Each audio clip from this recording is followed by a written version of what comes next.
Assalamualaikum warahmatullahi wabarakatuh. Teman-teman, balik lagi di channel YouTube gua Hairun Imam. Nah, ini ada video yang sangat menarik teman-teman untuk kita simak bersama-sama di mana Pak Prabowo Subianto menghancurkan, melululantahkan omon-omon, melululantahkan imajinasi para pembenci Presiden Jokowi. Di mana seperti mungkin Rocky Gerung yang selama ini memframing memberikan statement-statement bahwa ya Pak Jokowi dan Pak Prabowo sudah retak, hubungannya tidak baik, saling mengintip, saling curiga dan segala macam. Dan juga mungkin Refli Harun, Amin Rais dan juga kawan-kawan lainnya teman-temannya yang selama ini memang memframing negatif hubungan Pak Prabowo dan Pak Jokowi. Entah apa motifnya teman-teman. Saya juga bingung. Apakah barisan sakit hati ini berusaha untuk membuat Indonesia tidak baik-baik saja gitu dengan menghancurkan hubungan para presiden ini dan membuat transisi kepemimpinan ini ya tidak berjalan dengan baik. Apakah itu tujuannya? Apakah mereka tidak ingin melihat negara kita ini maju, pemimpinnya guyup, program-program keberlanjutan ini berjalan dengan mulus, utamanya hilirisasi, agar ya semua bahan mentah kita olah sendiri teman-teman.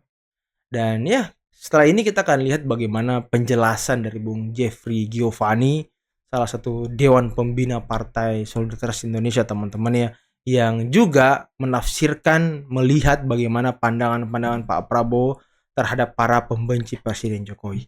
Oke, sebelum kita masuk ke videonya, jangan lupa teman-teman like, subscribe, dan share. Dan tanpa perlu berlama-lama lagi, mari kita simak videonya berikut ini. Ya, pertama jelas pidato Pak Prabowo dan Pak Jokowi di sana, terutama pidato Pak Prabowo itu berhasil meluluhlantakkan semua imajinasi, semua analisa, semua perkiraan, semua bacaan-bacaan dari semua podcast-podcast yang isinya ratapan dan kemarahan. Terus kan? Yang kedua, pidato Pak Prabowo itu juga menunjukkan sesuatu yang baru sekali dalam kehidupan politik Indonesia, tetapi baru yang bagus. Artinya begini, kita bisa melihat betapa rendah hatinya Pak Prabowo, kemudian pengakuan dia bahwa dia berhasil menjadi presiden itu juga karena dia belajar banyak dari Pak Jokowi. Ya. Kemudian dia menegaskan di situ kalau Pak Jokowi dicubit itu juga akan dirasakan oleh Gerindra dan dirinya sendiri.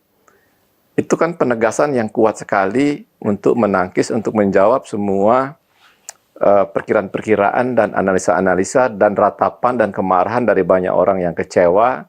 Dan menurut saya mungkin mereka sebenarnya bukan tahu, tetapi lebih kepada harapan sebenarnya. Harapan agar hati, ya kan? Pak Prabowo dan Pak Jokowi kemudian berpisah begitu. Nah disitulah, di hari itulah saya rasa semuanya terbantahkan. Kalau kita lihat juga satu hal, di momen itu juga kita melihat, dan saya harus akui juga, ini adalah momen di mana sebuah acara partai politik begitu hebatnya, begitu bagusnya, dia tidak mewah, dia tidak mahal, tetapi dia berkarakter, punya kelas. Jadi betul-betul Gerindra menampilkan sebuah acara partai yang hebat. Inilah acara parpol terbaik ya kan? Yang saya saksikan sepanjang 30 tahun terakhir. Gitu. Dan saya melihat sebuah acara yang sangat mengesankan, dan waktu 2 jam, mungkin 2 jam 30 menit ya, itu nggak terasa. Dan lebih spektakuler lagi adalah 2 hal di situ, pidato Pak Prabowo dan Pak Jokowi, dan yang kedua ini juga harus ditiru oleh parpol-parpol lain, kita suka lupa. Di acara itu Gerindra menampilkan orang-orang yang pernah menjadi bagian dari Gerindra dan kemudian meninggalkan Gerindra karena usia.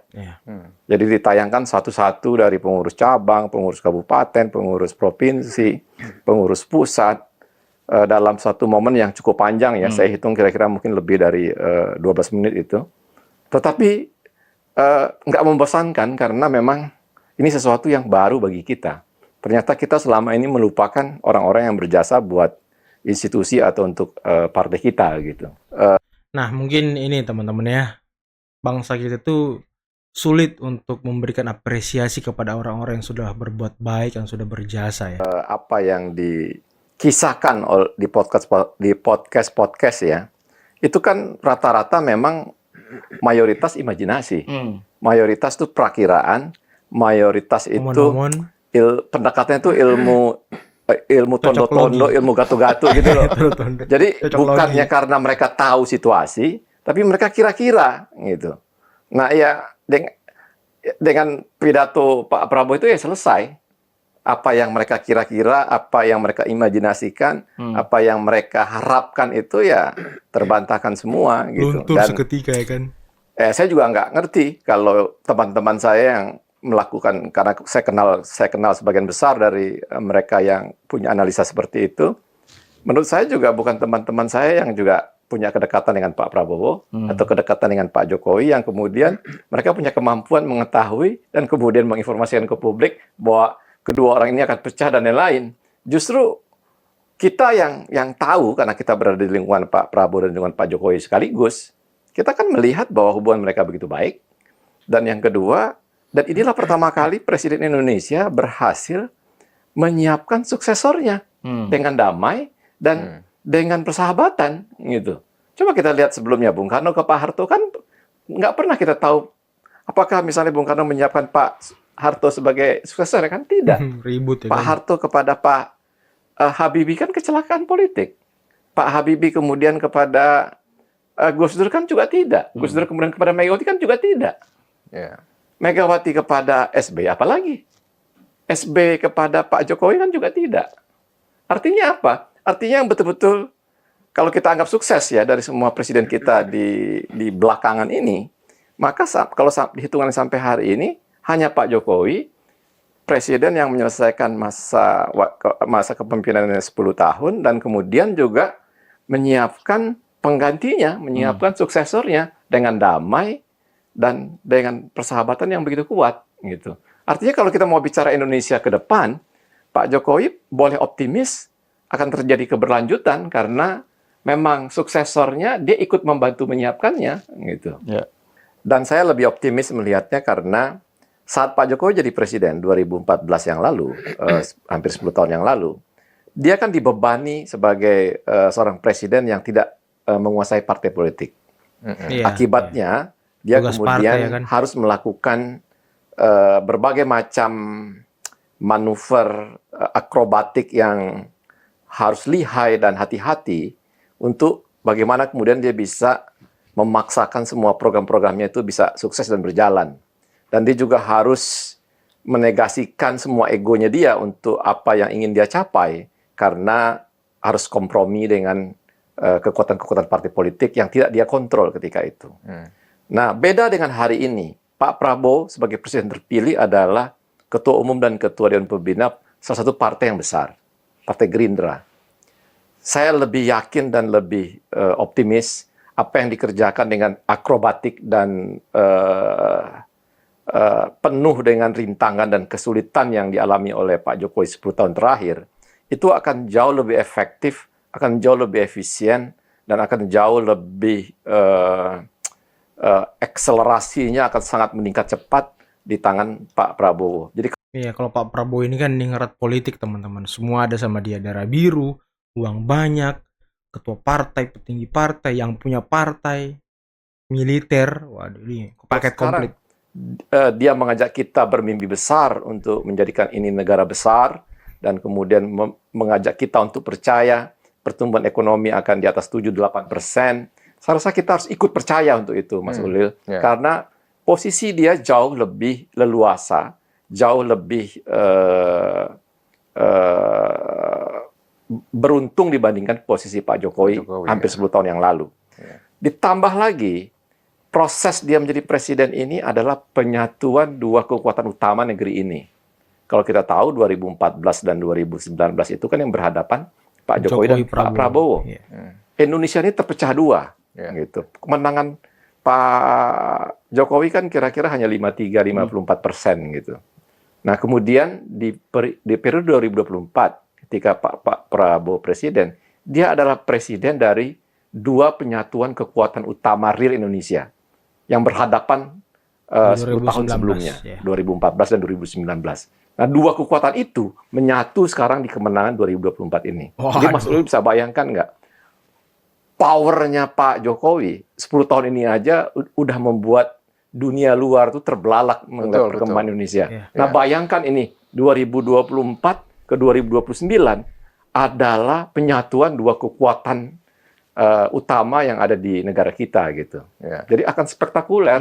Jadi kalau kita sekarang mau bermimpi menjadi negara besar, Asia, ya kan? mau memastikan Indonesia emas 2045, itu akan tercapai kalau kita lihat modalitas yang dimiliki oleh Pak Prabowo hari ini karena dukungan Pak Jokowi dan penyatuan kedua dari mereka itu gitu. Jadi saya sedih sekali melihat komentar-komentar sinis teman-teman saya kepada mereka berdua, karena kalau teman-teman kita ini ingin rakyat Indonesia sejahtera, ingin negara ini menjadi negara yang maju, harusnya justru bukan menjadi bagian dari problem atau bagian dari kecerewetan atau bagian dari ungkapan-ungkapan, ratapan-ratapan yang menyayat hati, yang menurut saya, aduh, come on lah, kita kan mau rakyat kita sejahtera gitu. Jangan kemudian bolak-balik bicara tentang demokrasi, tentang indeks demokrasi dan lain-lain. Ini beyond daripada itu. Kita mau jadi negara maju. Dulu kan saya termasuk, dan teman-teman PSI yang lain, yang suka mengkritik Pak Prabowo. Kalau ikut yang lalu agak nyesel-nyesel kita. Gitu. Ternyata orang ini hatinya luas, hatinya baik, dan hatinya betul-betul buat Indonesia. Gitu. Dia ingin kita menjadi negara maju. Jadi kalau ada orang kalah berkali-kali, masih terus maju, itu cuma satu alasannya. Karena memang dia punya cita-cita besar. Dia punya mimpi besar. Kalau orang yang mimpinya nggak besar, sekali kalah juga udah berhenti. Pasti minggir langsung. Pasti minggir. Dan ada beberapa tokoh politik yang kemudian akhirnya minggir kan. Betul. Karena tidak berhasil. Nah, kalau kita ingat teman-teman ya, Pak Prabowo ini pernah ikut konvensi calon presiden di Partai Golkar di tahun 2000-an, teman-teman. Di 2004 apa 2004 nggak salah, teman-teman ya, ikut konvensi Partai Golkar, nggak lolos. Setelah itu 2009 beliau buat partai, beliau jadi cawapres Ibu Megawati, gagal. 2014 beliau maju lagi sebagai calon presiden bersama siapa ya, kalau nggak salah Hatta Rajasa, kalau nggak salah ya, Prabowo Hatta itu, teman-teman. Kemudian di tahun 2019 maju lagi sebagai capres berpasangan dengan Bung Sandiaga Uno. Kemudian kalah, maju lagi di tahun 2024 berpasangan dengan Gibran. Waduh, disinilah mungkin waktunya Pak Prabowo ya. Rezekinya Pak Prabowo baru di tahun 2024 ini, teman-teman. Dan mungkin disesuaikan dengan kode dia ya, kode name dia, Pandu 08. Presiden ke-8. Waduh, ini luar biasa banget, teman-teman. Tapi ya itulah arti sebuah perjuangan, teman-teman. Kalau Pak Prabowo itu hanya sekedar ingin memimpin atau berkuasa, ya paling sekali dua kali kalah ya udah berhenti. Ya apa yang mau dicari? Orang nggak kepilih, tapi Pak Prabowo 4 kali bahkan 5 kali loh berusaha untuk maju menjadi Presiden Republik Indonesia. Dan baru di tahun ini beliau maju. Dan mungkin ini juga sebagai doa dari Gus Dur dulunya ya kepada Prabowo, kalau Prabowo ini akan menjadi presiden di masa tuanya. Dan ini sepertinya sudah masa tua Pak Prabowo, sudah 70 tahun. Dan semoga di masa tua Pak Prabowo ini beliau bisa membawa Indonesia lebih baik lagi. Dan buat podcast omon-omon yang selalu yang selalu mengabarkan bahwa Pak Prabowo dan Pak Jokowi retak dan segala macam, mengabarkan yang tidak-tidak terhadap hubungan Pak Jokowi dan Pak Prabowo, kalian sudah dilantahkan oleh Bapak Prabowo.